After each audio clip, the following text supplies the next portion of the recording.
A man who has not conquered himself is a slave, no matter how free he thinks he is. The Roman Emperor Marcus Aurelius led armies through freezing winters, governed an empire torn by war and disease, and still found time every single morning to write reminders to himself about discipline, humility, and death. Why? Because he knew the enemy wasn't out there. It was inside. You see, the modern world keeps telling men that strength comes from dominance, money, or status. But the Stoics knew better. True power begins with mastery of the self, and weakness, real weakness, doesn't show up in muscles or success, but in your reactions, your impulses, and your inability to stand firm in chaos. Today on Ceniza Stoica, we're going deep into 10 internal weaknesses that every Stoic man must confront and destroy. These aren't cliches, these are real, uncomfortable truths. The kind that strip away illusions and force you to face what you've avoided for too long. These 10 points are not for everyone. They will challenge you. They will make you uncomfortable, and that's exactly the point. Because Epictetus didn't teach in palaces. He taught in a cold room as a slave turned philosopher. He didn't waste words on empty motivation. He gave tools to control your emotions, tools to accept hardship, tools to act, not react. So if you're tired of feeling lost in a world that rewards superficiality and weakness disguised as sensitivity, this is your moment to shift, to build the kind of character that cannot be broken by circumstance. Here's what you're going to learn today.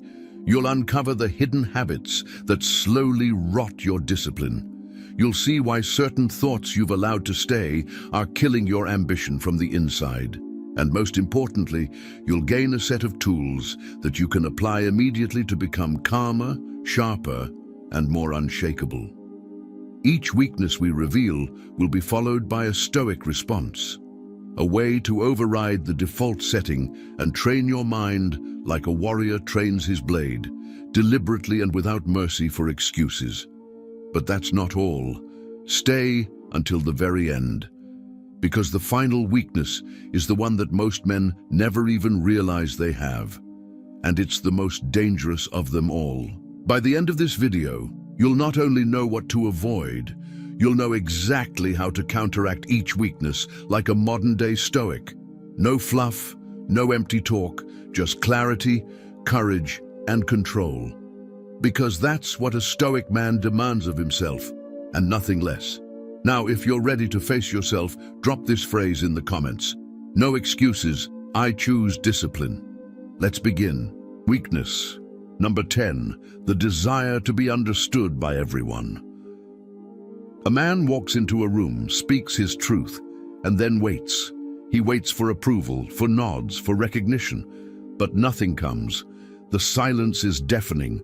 Confusion sets in, doubt, maybe even anger. He repeats himself, rephrases, clarifies. He wants them to get it. He needs them to understand. But still, nothing. That moment, that quiet internal craving for validation is not just discomfort. It is weakness. One of the most deceptive and destructive a Stoic man must confront. The need to be understood by everyone. This desire often wears a clever disguise. It looks like clarity. It pretends to be empathy. It even masquerades as good leadership. I just want them to understand, we say. But beneath that reasoning lies fear. The fear of being alone in our convictions, the fear of standing isolated in what we believe, the fear of being misjudged, labeled, or rejected. And yet every Stoic knows the truth. You cannot control the thoughts of others. Marcus Aurelius said it plainly. You have power over your mind, not outside events. Realize this, and you will find strength. Their minds are not yours. Their understanding is not yours. Their judgment is not yours. Therefore, your peace cannot depend on any of it. To live in a culture obsessed with being seen, with being heard, with being validated, is to swim against a tide of weakness. Social media, therapy culture, emotional branding, they've turned validation into currency. People are trained to think that if they are not understood, then something must be wrong. either with themselves or with the world. But here is the unshakable Stoic truth. Understanding is a gift, not a right, and it cannot be forced.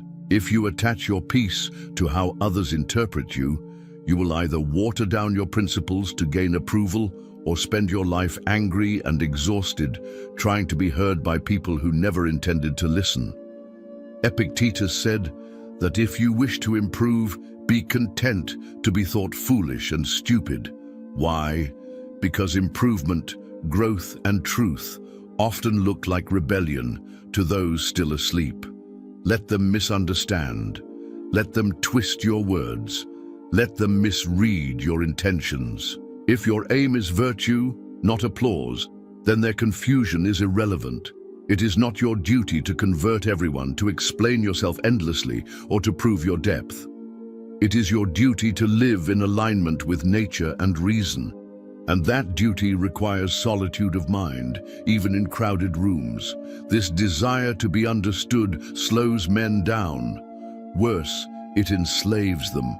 It keeps them trapped in mental rehearsals, in conversations that never happened, in anxieties over comments, texts, tone, and silence. It kills clarity. It kills action. It turns purpose into performance. But a Stoic man doesn't explain himself for comfort. He speaks with intention and lets go of the outcome. He knows that being misunderstood is not failure. Sometimes it is the clearest signal that he's walking a different, higher path. And when misunderstanding comes, and it always will, the Stoic uses it as a test, not to defend his ego, but to examine his peace. Can you stay composed when others misread your silence? Can you keep your posture when your sincerity is mocked? Can you maintain your direction when those around you twist your discipline into arrogance? If you can, you are already free. If you can't, then this is your training ground. The Stoic does not waste energy convincing the crowd. He conserves it for action. He does not chase clarification. He lets his consistency speak, and if the sting still lingers, if the judgment still bothers him, he writes, he reflects, he processes. But then he lets it go. He burns the page. And like Marcus, he returns to stillness without resentment. This applies to every sphere of modern life. In relationships, not every friend, partner, or parent will understand your choice to pursue discipline or to say no to comfort. Do not soften your edge to be palatable. In work, you will be labeled cold, rigid, or arrogant when you choose rationality over emotional manipulation. Let them label. In solitude, when no one gets why you wake early, fast, read philosophy, or reject shallow pleasures, smile. You're exactly where you should be. Seneca said that a great man is one who is not swayed by the applause of the crowd, nor discouraged by its silence. That kind of man is rare. That kind of man is feared. Because he cannot be moved by misunderstanding. His soul is clean, even if his image is clouded. He does not seek clarity in the minds of others. He seeks clarity within himself. And once he has that, the rest is noise. This weakness dies when you decide that your inner integrity is more valuable than your public perception. When you care more about being aligned than admired.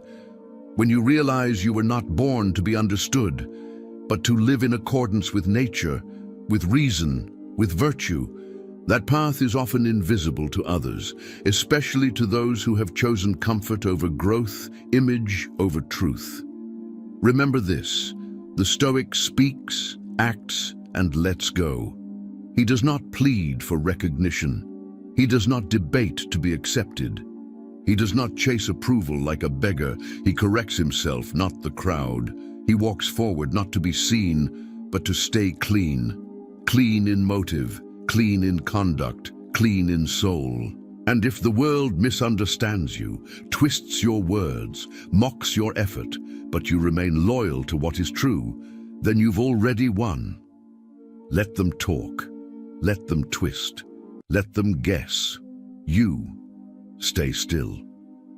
Because stillness is strength. and you do not need to be understood to be unshakable. Weakness 9. The addiction to comfort. Look around you. Everything is designed to make life easier.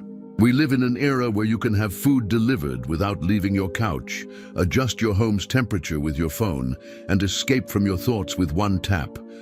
Comfort is everywhere, and that is exactly the problem. While the world celebrates convenience as progress, the Stoic man sees the hidden danger beneath it: dependence. The addiction to comfort is not a luxury, it is a form of decay. Not all at once, but slowly, quietly, and without resistance. It weakens the will, numbs the discipline, and softens the very character that once made men great. And worst of all, it disguises itself as something good. The Stoics did not despise comfort because it was evil, but because it made men fragile. Comfort is seductive. It tells you to skip the hard workout, to avoid confrontation, to stay in bed. And little by little, your tolerance for discomfort vanishes. You begin to flinch at difficulty. You hesitate in uncertainty. You retreat when life gets hard. Marcus Aurelius did not write about becoming strong while lounging in safety. He wrote about becoming strong in the middle of war, in freezing camps, while facing betrayal, disease, and the weight of an empire.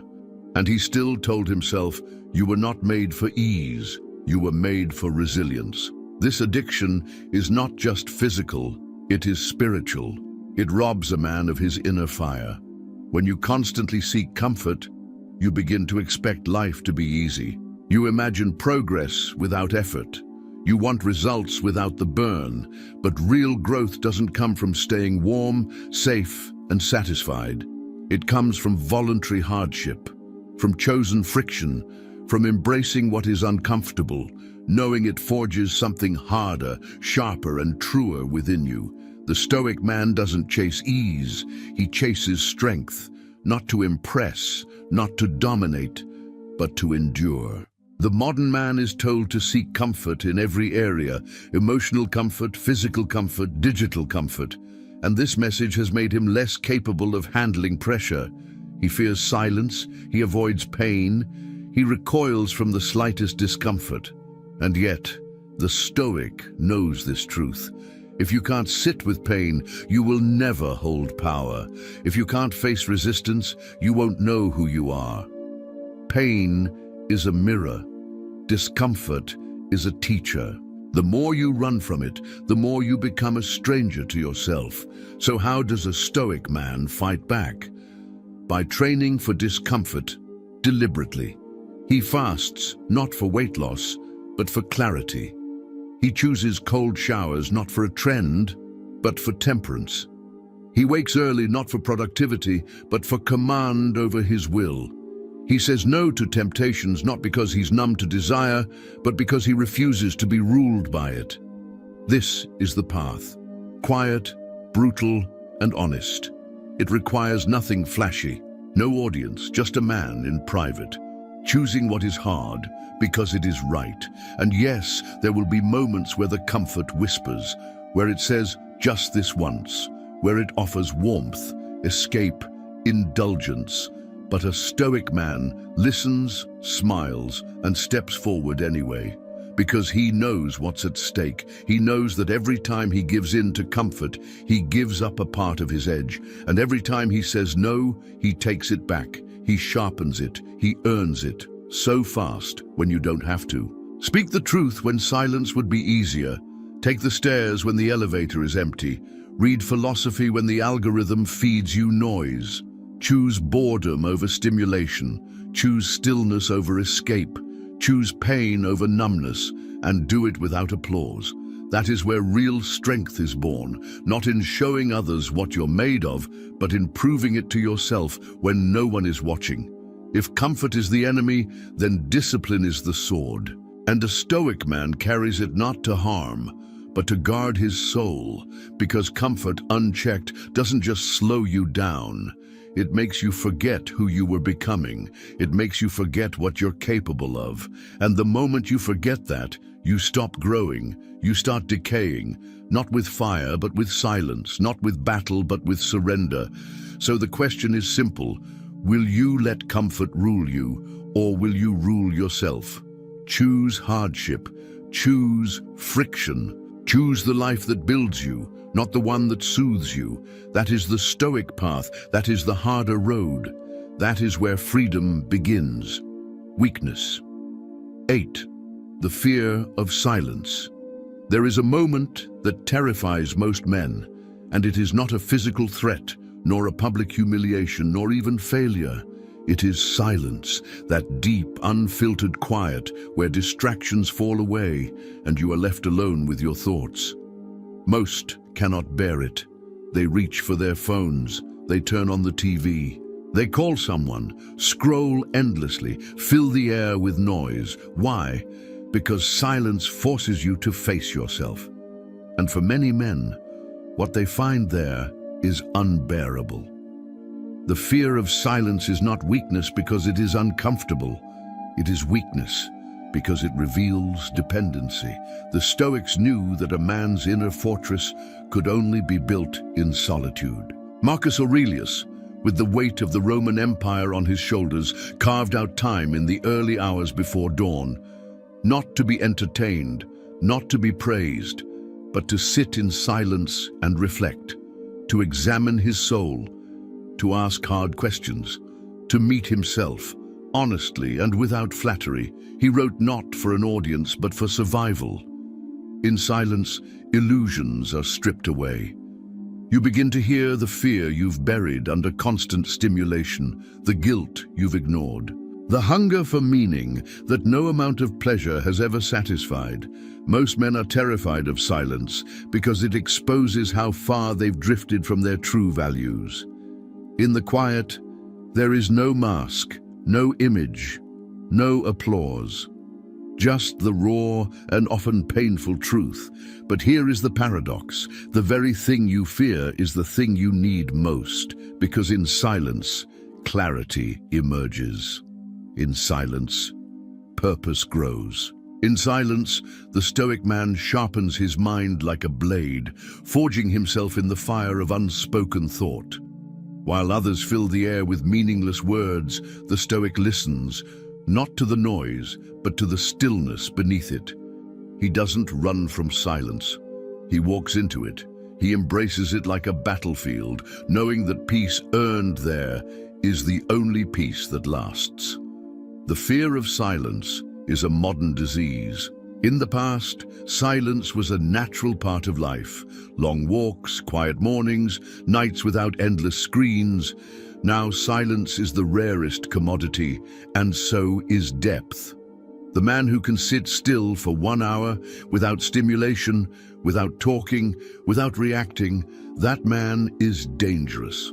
Not because he is violent, but because he is free. The Stoic does not chase constant input. He creates output from reflection. His thoughts are not dictated by trends, but tested in solitude. He is not reactive because he has already met his inner storms and made peace with them. He is not afraid to be alone because he has discovered that solitude is not isolation, it is sovereignty. This fear must be destroyed, not tomorrow, now. You must begin training for silence like you train the body. Sit without music, walk without headphones, eat without your phone, think before you speak, and speak only when it adds value, not when it fills space. Make silence your ally. Make quiet your mentor. Learn to live in that inner room where no one else can enter and no one else can distract you. That is where your discipline grows. That is where your soul is tested. The Stoics believed that philosophy begins in the quiet, in the space between impulses, in the stillness where you choose reason over emotion. That space is sacred. It is where you ask the hard questions. Am I living as I should? Am I avoiding the truth? Am I being ruled by my emotions? You cannot hear the answers when you're drowning in noise. You must seek stillness, even if it hurts, especially if it hurts. There is no courage in running from yourself. There is only avoidance, and avoidance leads to decay. But when you face yourself in silence, when you hold your gaze in that dark mirror and you do not flinch, that is where transformation begins. That is where the Stoic man is forged, not in the roar of the crowd, but in the quiet of his own mind. If silence makes you nervous, it is a signal, not to escape, but to enter, not to distract, but to dig deeper. Because the man who fears silence is the man who does not know himself. And if you do not know yourself, you cannot lead yourself. And if you cannot lead yourself, you will be led by weakness. So go into the silence. Let it strip you. Let it cleanse you. Let it tell you who you are and who you are not. Let it reveal your fears so you can face them. Let it reveal your desires so you can discipline them. Let it reveal your lies so you can reject them. Let it make you strong. In a world of noise, be the man who speaks only after he has listened within. Because the voice that emerges from silence is the only one worth trusting. Weakness. 7. The need for constant stimulation. The modern man cannot sit still. He flips through apps, jumps between tabs, opens new videos before the old ones finish. He cannot walk without music, cannot eat without a screen, cannot think without distraction. The world has trained him to be passive, to consume endlessly, to be entertained at all times, to escape from effort and sink into the comfort of mindless pleasure. This is not harmless. This is not neutral. This is a deep and hidden weakness, the need for constant stimulation, and it is destroying discipline from the inside out. The Stoics warned of this long before smartphones existed. Seneca spoke of the man who was everywhere but nowhere. He meant the man who could not hold his focus, who drifted from one thing to another, never anchoring himself in true presence. That man, Seneca said, wastes his life, not because he runs out of time, but because he gives it away in pieces, never knowing where it went. This is what constant stimulation does. It fractures your mind, it dilutes your will, it turns you into a leaf in the wind blown by every notification, every impulse, every shallow thrill. A Stoic man does not fear boredom. He welcomes it, because in boredom the mind settles. In boredom, clarity returns. In boredom, the true work begins. The weak man needs stimulation because he is afraid to think. He is afraid to feel. He is afraid to confront the emptiness within. So he runs. He runs into music, into scrolling, into comfort, into distraction. But the Stoic stands still. He faces the silence. He faces the boredom. He listens to the discomfort, and he sharpens himself against it. You see, the need for stimulation is not just about wasting time. It is about losing control. Every time you give in to a distraction, you reinforce the habit of surrender.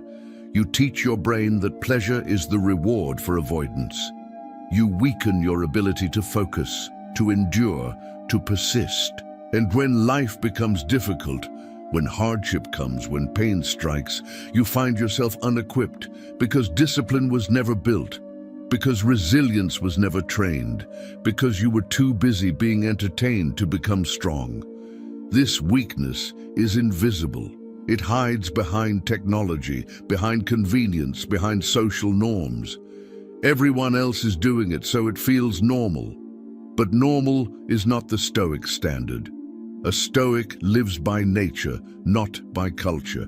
And nature demands that you take full responsibility for your mind, that you master your attention, that you command your impulses, that you choose what to engage with instead of being dragged by every shiny thing that crosses your path.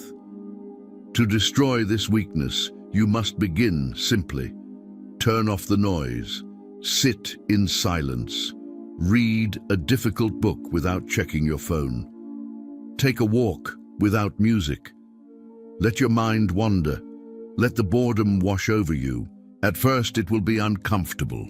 Your brain will beg for stimulation, but hold, breathe, observe, and you will notice something powerful. Your thoughts begin to deepen. Your focus begins to sharpen. Your soul begins to settle.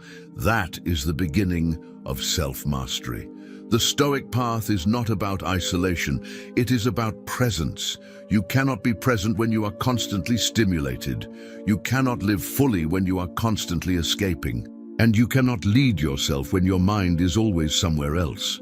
Marcus Aurelius wrote, "Nowhere can man find a quieter or more untroubled retreat than in his own soul." But how can you retreat inward if your mind is always pulled outward? A Stoic trains himself not just to think, but to think deeply, not just to act, but to act with purpose. And that level of clarity, that level of direction, only comes when you have learned to silence the noise. The man who can sit for 1 hour in full awareness without reaching for entertainment is a man who cannot be shaken by chaos. Because he has built the muscle of attention, he has reclaimed his mind. So reject the lie that you must always be entertained. Reject the idea that stimulation is harmless. Begin small, but begin now. Take back your mornings, take back your walks, take back your thoughts. Let them be your own again. Because the man who cannot control his attention cannot control his life. But the Stoic man, the one who commands his focus, who governs his inputs, that man is dangerous. That man is free. Weakness 6, the craving for praise. There is a poison more subtle than fear, more deceptive than comfort, and more widespread than distraction. It is the craving for praise, the hidden thirst to be admired, validated, recognized, to be seen as noble, smart, successful, disciplined, or virtuous. Most men deny it. They tell themselves they are humble, but in their silence they hope to be noticed. In their generosity, they hope to be thanked. In their discipline, they hope someone is watching. And when no recognition comes, they feel something: disappointment, even resentment. This is how you know the desire was never pure. The act was not for virtue. It was for applause. The Stoic man cannot live for praise because he knows it is a lie. It can be given, and it can be taken. It can elevate you one day and humiliate you the next. Praise is not stable. It is not solid ground. It depends on others, their mood, their ignorance, their approval. And what depends on others is not freedom. The man who chases praise will always be enslaved to the crowd. He will shape his words to be liked. He will soften his convictions to avoid offense. He will betray himself to protect his image. And in the end, he will have everything except peace. Seneca warned that it is a miserable life to live by the opinion of others. And yet, that is how most men live. Even those who speak of self-control. Their identity is secretly tied to how others see them, and that means their sense of self is fragile, reactive, and hollow. But the Stoic builds his identity on a firmer foundation, inner judgment, not external approval. He does what is right, even if no one sees. He says what is true, even if no one agrees. He acts with integrity, even if it earns him nothing, because to a Stoic, the reward is not praise. The reward is virtue itself. The craving for praise corrupts even noble actions.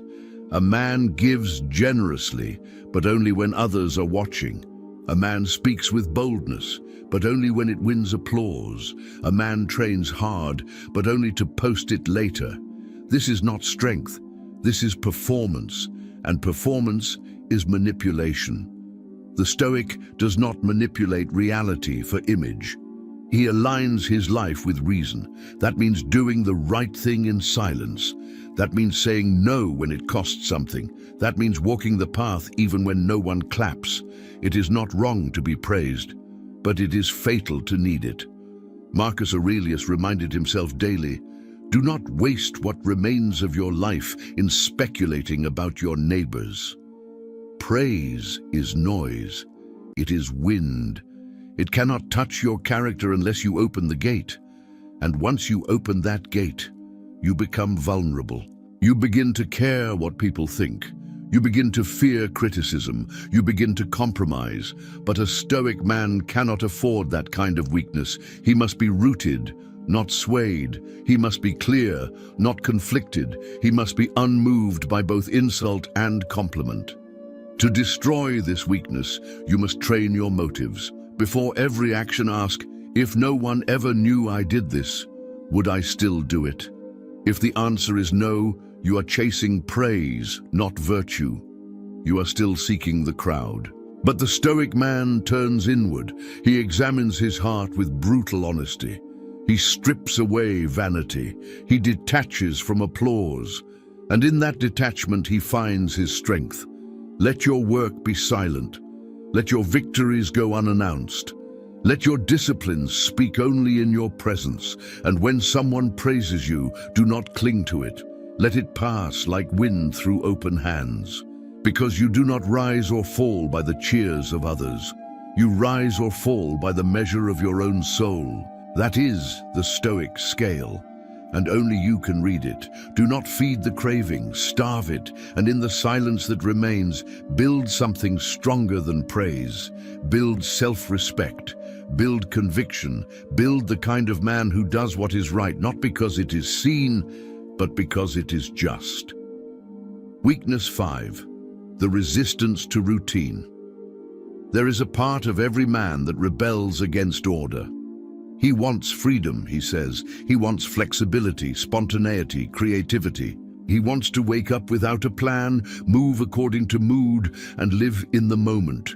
But behind this mask of freedom lies a quiet, corrosive weakness, the resistance to routine. This resistance is not a sign of power.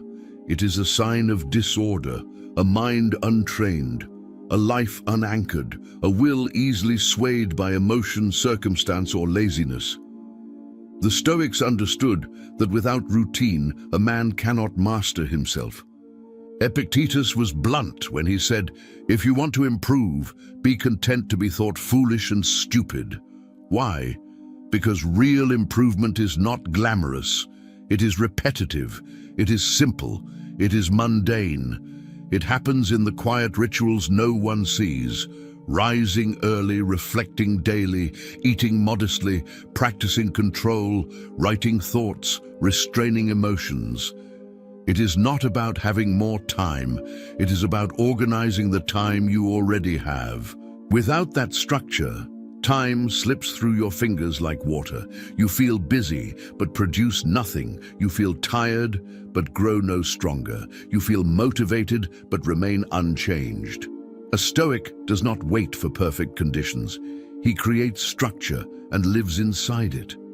Marcus Aurelius ruled an empire, yet carved out time every morning to return to himself. His meditations were not grand declarations. They were private, disciplined reflections, part of a routine forged by necessity. He didn't write because he felt inspired.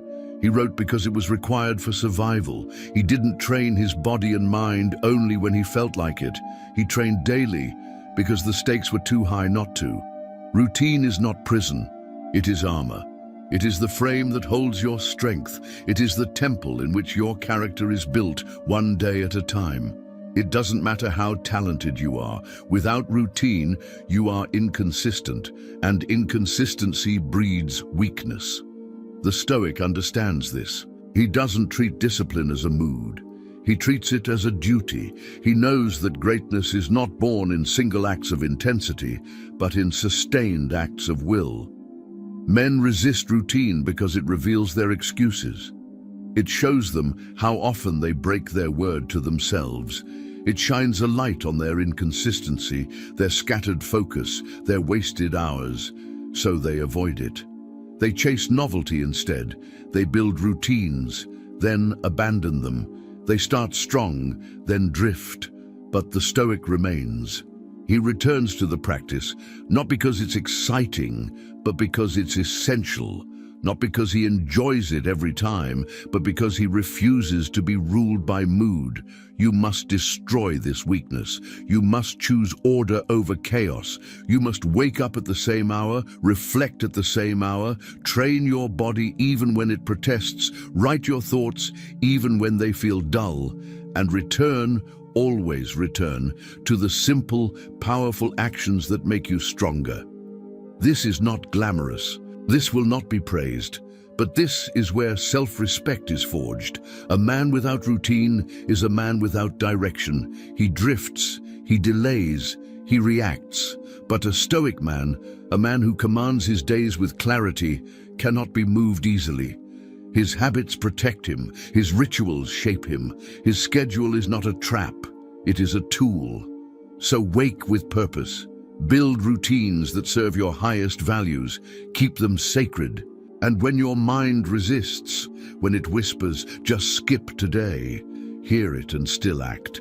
That is what separates the casual from the committed, the weak from the disciplined, the crowd from the stoic. Because in the end, you do not rise to the level of your potential. You fall to the level of your routine. Weakness 4, the need to always be right.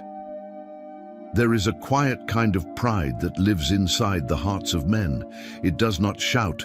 It does not wear a crown. It waits. It waits for the moment someone challenges you, disagrees with you, questions your position, your beliefs, your authority, and then it rises, not in strength, but in defensiveness. It tells you, defend your ego, protect your pride, prove them wrong.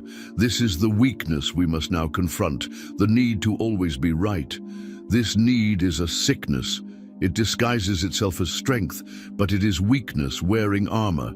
It is the inability to listen fully.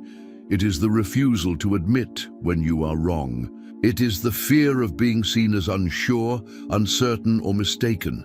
But a stoic man does not fear correction. He does not fear disagreement. He does not build his identity on being right. He builds it on seeking truth, even if that truth humbles him, contradicts him, or strips away his previous certainty. Marcus Aurelius, Emperor of Rome, wrote to himself, "If anyone can refute me, show me I'm making a mistake or looking at things from the wrong perspective, I'll gladly change.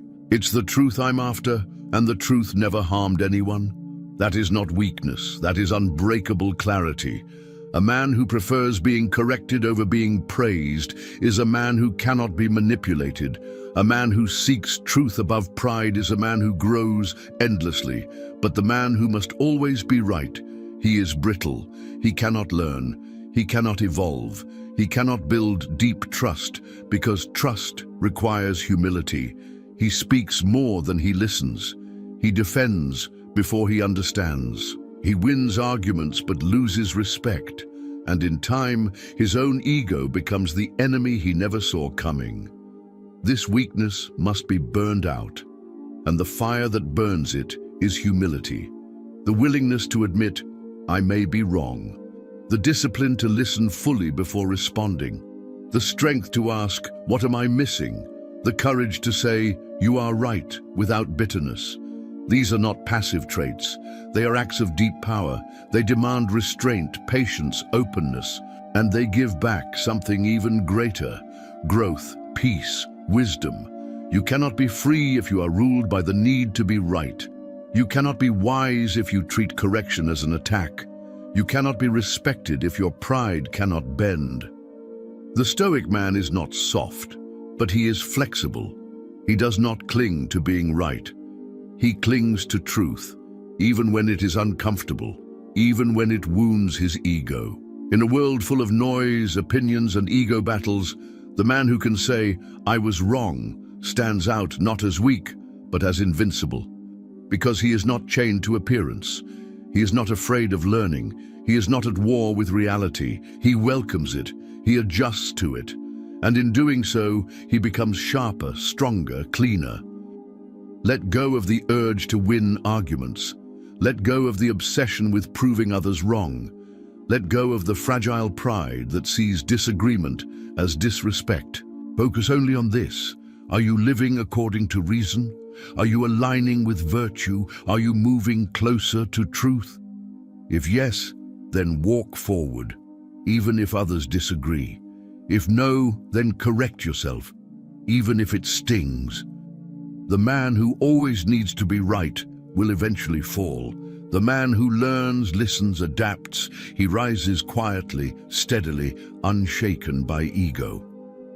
Weakness 3, the fear of judgment. Every man feels it, the invisible eyes watching. The pressure to say the right thing, to act the right way, to be seen in the right light. It creeps into your choices, your words, your silence. You wonder, what will they think? And slowly, without realizing it, your actions begin to shift. Not toward truth, not toward strength, but toward approval, toward acceptance. And that shift, if left unchecked, becomes a chain. It becomes a habit. It becomes the way you live. This is one of the deepest internal weaknesses a man can carry, the fear of judgment. It begins early. You are told to fit in, to conform, to impress. You're taught that being liked means being safe, that being accepted means being right. And you carry that fear into manhood like a weight on your spine. You avoid standing out too much. You downplay your convictions. You stay silent when your soul screams to speak. And for what? So others will approve of the version of you that isn't even real. The Stoics had no tolerance for this kind of slavery. Epictetus said, "If you want to improve, you must be willing to be laughed at, ridiculed, misunderstood." Why? Because virtue is not popular, because the path of truth is narrow, and the crowd does not walk it. And because judgment is inevitable, no matter who you are. The moment you begin living by principle, you will make people uncomfortable, and their discomfort will turn into criticism. But the Stoic does not flinch. He does not shrink. He does not bow to opinion. He walks forward with clarity, knowing that the only judgment that matters is the one made by his own conscience. The fear of judgment weakens your will. It softens your voice. It keeps you trapped in a performance, always scanning, always adjusting, always pretending. But the Stoic man is done performing. He is done hiding. He is done filtering his truth through the fragile lens of social approval. He speaks with precision, he acts with conviction, and he accepts the cost. You cannot live freely and fearfully at the same time. You cannot chase truth and chase applause. You cannot build strength while walking on eggshells. A Stoic chooses, and he chooses to be misunderstood before he chooses to betray himself. He does not seek permission to be who he is. He does not dilute his words to avoid offense. He does not ask the world to like him, because he knows the world is fickle, and he has no intention of building his identity on sand. To destroy this weakness, you must confront it directly. Do what you fear others will mock. Speak the words you've been silencing. Stand firm in your values when they are unpopular, and when judgment comes, and it will, breathe. Remind yourself, their thoughts are not your concern. Their opinions do not shape your character. Their praise does not elevate you. Their criticism does not define you. Only you decide who you become. The Stoic mind is rooted in what it can control, and judgment is not one of those things. The world will always talk. Let it. You do the work. You stay honest. You live aligned. Let them misinterpret. Let them doubt. Let them judge. And let them watch you remain unshaken. Because true power is not found in being admired. It is found in being unmoved by admiration or insult. That is freedom. That is strength. That is what makes a Stoic man unbreakable.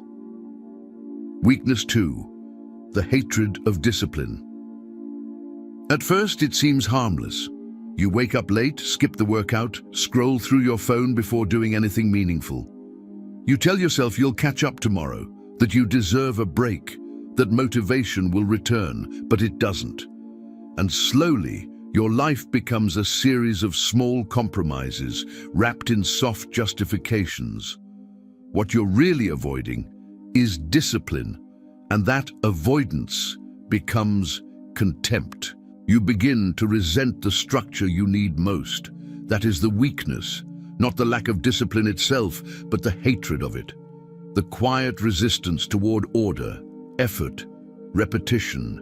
It is this hatred that poisons men before failure even arrives. The Stoics did not glorify suffering. They respected discipline because they understood something deeper, that the undisciplined man is not free.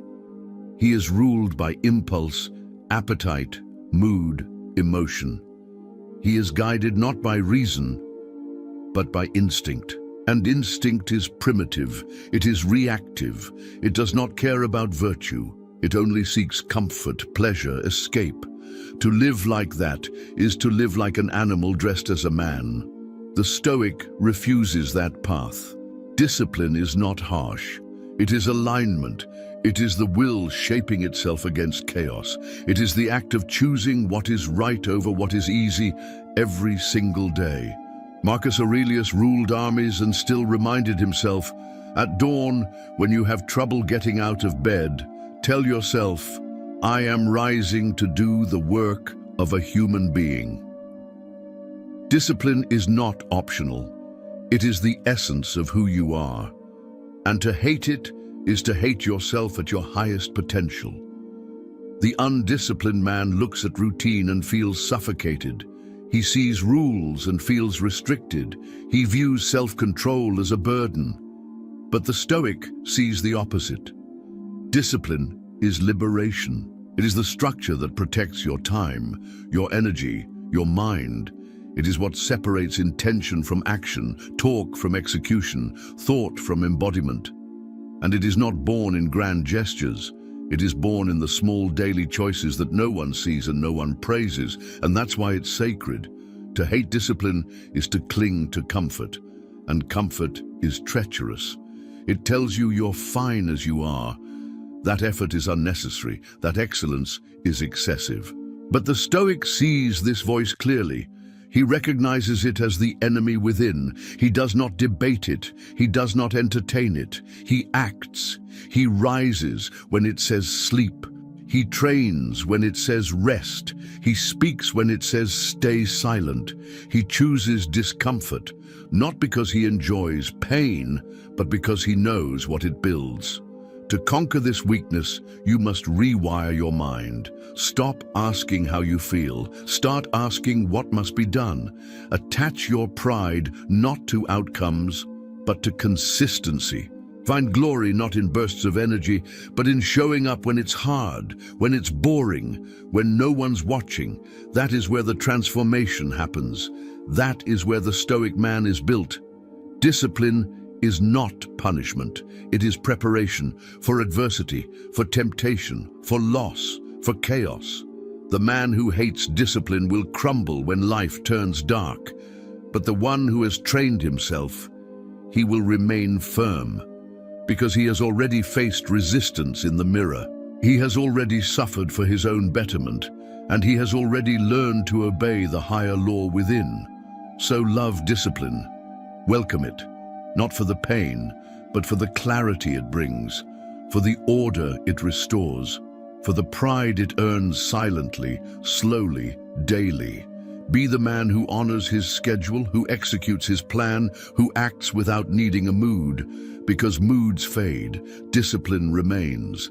And in the end, when others fold, you will rise. Not because you were stronger, but because you were steady. Weakness 1. The illusion of control. There is a hidden grip most men carry their entire lives, a desperate tightening fist around things they cannot control. The future, the opinions of others, the outcomes of effort, the past, the behavior of people, the success of plans, the speed of progress, the health of loved ones, the stability of the world. They try to manage it all. They try to control it all. And in that trying, they waste their strength, corrupt their peace, and scatter their attention into 1,000 places it was never meant to go. This is the most dangerous weakness of all, the illusion of control. The Stoics warned us again and again. There are things that depend on you, and there are things that do not. Confuse the two, and you suffer endlessly. But understand the difference, and you become unbreakable. Epictetus, a man born a slave, crippled from youth, told his students that freedom begins not with power, but with perception, that you must learn to say, "This is not in my control, therefore it cannot disturb my soul." But most men never learn this. They burn out trying to bend reality to their will. They argue with the past, hoping it will change. They obsess over the future, hoping it will arrive as planned. They seek to manipulate others, subtly, constantly, trying to make them love, respect, admire, or obey. And all the while they grow bitter, anxious, exhausted, fragile, because they are trying to carry what was never theirs to lift. The Stoic does not live like this. He draws a clear line every day. This is mine, my thoughts, my actions, my choices, my discipline, my values. And this is not mine, the opinions of others, the outcome of my work, the events of the world. That line is sacred. That line is sanity. And the man who honors that line is free, even in chaos. You cannot control if the world falls apart. You cannot control if she leaves. You cannot control if they misunderstand you. You cannot control how fast results come, but you can control how you respond. You can control your integrity. You can control your focus. You can control your breath, your presence, your will. And that is enough. In fact, that is everything. The illusion of control is seductive because it gives you a false sense of power. It tricks you into thinking that if you just try harder, plan better, anticipate more, nothing bad will happen. But life is not a contract. It is a storm. And the Stoic does not try to stop the storm. He learns to sail through it, calmly, deliberately, with focus on the only thing that truly matters, the quality of his own soul. To conquer this weakness, you must practice surrender, not of effort, but of outcome. You must show up with full strength and let go of the result. You must speak your truth and release the response. You must love fiercely and accept that it may not be returned. That is not weakness, that is power, to act with your whole heart and remain unmoved by what lies beyond your reach. The man who accepts what is outside his control cannot be broken, because when the world shifts, he doesn't panic. When plans fail, he doesn't fall apart. When people betray him, he doesn't lose himself. He is anchored, because he never placed his peace in their hands. This lesson is not easy. It takes daily practice. It requires dying to the ego, the part of you that wants to dominate the uncontrollable. But once you learn it, truly learn it, you unlock something few ever do. Real strength. Not reactive, not aggressive, not performative, but calm, steady, enduring. You stop fighting reality. You start mastering response, and that shift changes everything. So let go, not of discipline, not of action. Let go of the lie that you are meant to control all things. Embrace the truth that you are meant to govern yourself, fiercely, wisely, relentlessly. That is the foundation of all Stoic power. That is where the chain of weakness ends, and where true freedom begins. A man stands alone, not in the wilderness, not in battle, but in the quiet space between two breaths. That is where the real fight happens. Not in the noise of the world, but in the silence of the soul. That is where the war is won or lost, not by who is watching, not by what is said, but by the standards you hold when no one sees, when no one listens, when the applause has died and the spotlight is gone. That is where the Stoic man is forged. You have now walked through 10 internal weaknesses, each one invisible yet powerful, each one common yet deadly. And maybe, as you listened, something in you shifted. Maybe you saw yourself in the fear of judgment. Maybe you recognized your own avoidance in the hatred of discipline. Maybe you felt the sting of truth when you realized how deeply you crave praise, how often you react instead of reflect, how easily you confuse control with strength. But if you saw yourself in those weaknesses, that is not failure. That is awakening. That is the exact moment Marcus Aurelius wrote for. The exact reality Epictetus trained his students to face. Because the Stoic path does not begin in perfection. It begins in honesty, brutal, raw, unflinching honesty. The kind of honesty that hurts first, but heals deeply. The kind of honesty that destroys illusions not to shame you, but to set you free. This path is not popular. It is not loud. It is not celebrated by the masses. But it is real. It is ancient. It is proven by fire and time. And it belongs to the man who dares to live without excuses, who dares to face the full weight of what he is and what he is not, and chooses every day to aim higher. Maybe you're not that man yet. That's fine. But you must decide now, in this breath, if you want to be. Because the path is open. It doesn't care about your past. It doesn't care how many times you failed. It only cares about one thing, your next step. Will it be guided by impulse or by principle? Will it be shaped by fear or by reason? Will it serve your comfort or your character? You've been handed 10 mirrors, 10 truths, 10 challenges. They are not instructions, they are not tricks. They are reminders, reminders of who you could be if you stopped running, if you stopped performing, if you stopped waiting for life to give you what you have not earned. You want peace? Earn it through discipline. You want clarity? Cut out the noise. You want power? Let go of control. You want strength? Embrace pain. You want respect? Stop chasing praise.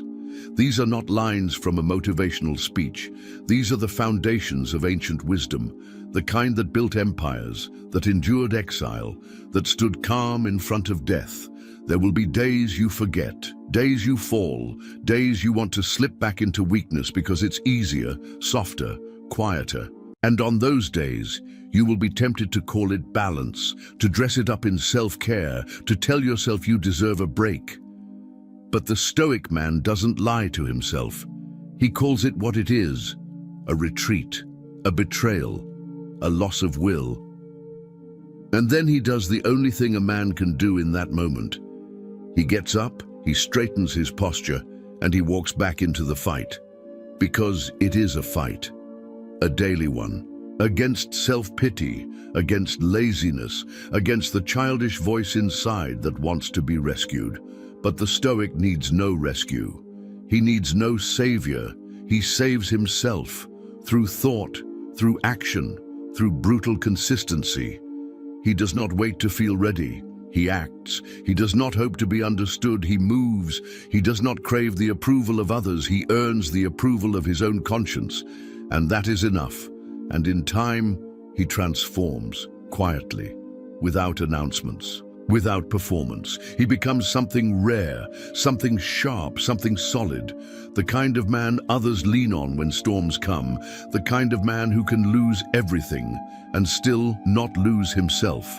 That is the fruit of this path, not glory, not fame, but inner stillness, that unshakable calm that comes only when your mind is yours again, when your time is no longer wasted, when your actions match your values. When your weaknesses no longer own you, because you've faced them, broken them, and rebuilt yourself stronger. So now you know the 10 weaknesses, the 10 battles, the 10 reflections you must carry every day if you want to live like a Stoic, not in theory, not in quotes, but in flesh and blood.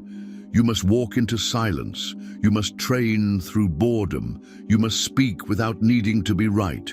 You must give without needing applause. You must lead without needing control. And above all, you must act.